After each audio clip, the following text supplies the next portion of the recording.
record books, which WWE would desperately love to do, and Brock Lesnar is worthy of doing that.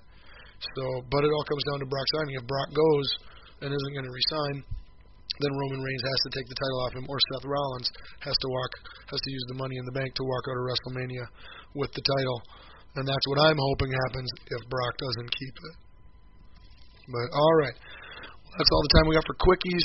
Squeeze in Balls Deep Thought of the day here. Thank you so much for listening to Balls Deep Sports Talk here on Northern Lights Radio at WNLMradio.com.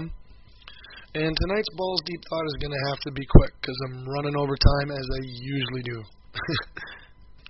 But I'm going to bring the Balls Deep Thought of the day back to what else?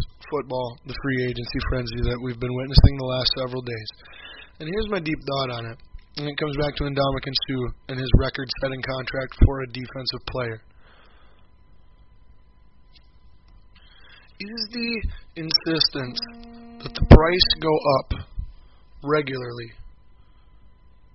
is that insistence by the Players Union and the players ultimately going to be a bad thing for the game?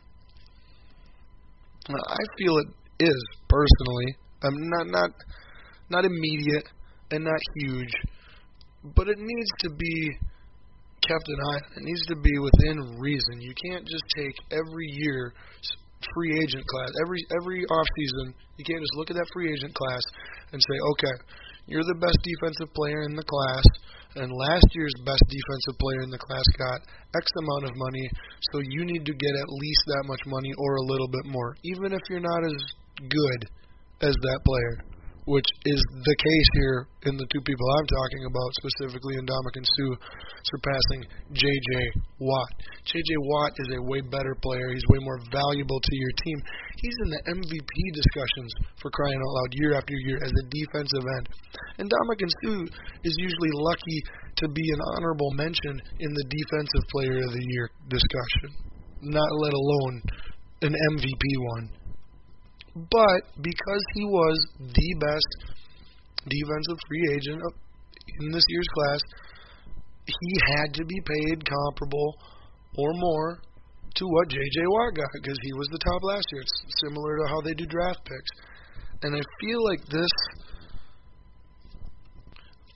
policy is eventually going to do a lot of these teams in, the teams that are going out and getting the big dog, the top guy. It's going to do them in. You are committing so much money over a significant period of time to these guys, and you got to field a 53-person team.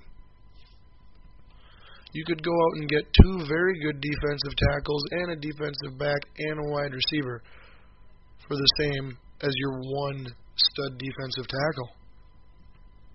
And you would have loved to give him less, and maybe he would have taken less, but neither one of you were allowed to because you have to follow the union guidelines and the collective bargaining agreements, and it's all about how your contract affects other people's future contracts.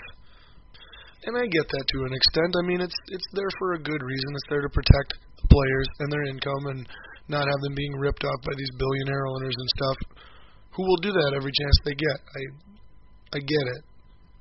But to force every team in the league who wants a specific player in the offseason to say you have to spend the most money ever on a player on this guy or you can't have him, that's one of the rules. To me, that's just ridiculous.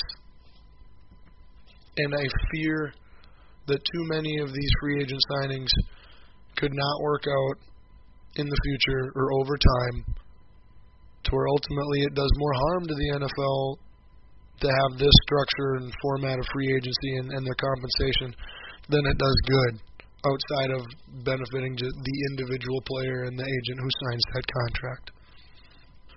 And speaking of agents, there's my bonus deep thought of the night. If you or you have children who love sports but might not have the athleticism and the size and skill or whatever to have a career in it as a player, go into being a sport agent. Oh my gosh, these guys make tons of money just to talk to people. And you have a profound impact on the sports world and the sports landscape. So, if you are a kid who loves sports, might not be the biggest, strongest, fastest kid, or maybe you have a kid who fits these descriptions, push them into becoming a sports agent. Man, those guys make a ton of money to do very, very little. And isn't that the American dream? Alright, but that's going to do it for this week's show. Thank you so much for tuning in to Balls Deep Sports Talk here on WNLMradio.com, Northern Lights Radio, every Wednesday night at 9 p.m. Central Standard Time. And make sure to friend me and like me on Facebook at Scotty Ball, and follow the show on Twitter at BDST Show.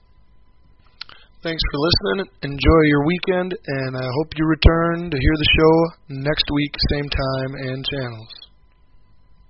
I'm Scotty Ball, reminding you that here on Balls Deep Sports Talk, there is no such thing as too deep. Good night, everybody.